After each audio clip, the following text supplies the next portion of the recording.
Semua orang ingat nak daftar MyDigital ID ni hanya boleh dilakukan di atas talian saja. Sebenarnya ada cara lain yang korang boleh guna untuk daftar MyDigital ID ni, termasuknya melakukan pendaftaran di kios-kios kami yang terletak di 117 lokasi. Jom saya tunjukkan langkah-langkah yang korang boleh gunakan untuk mendaftar MyDigital ID melalui kios. Jom. Yang pertama sekali, korang mestilah download aplikasi MyDigital ID dalam telefon and jangan lupa IC tau. Pertama sekali, bahasa untuk mula.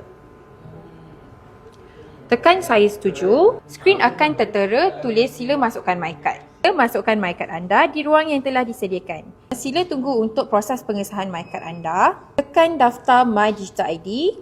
Sila letak ibu jari anda di sini. Tekan butang teruskan. Pengesahan cap jari berjaya. Keluarkan MyCard anda. Pergi ke telefon bimbit anda, tekan register di kios. Seterusnya imbas QR.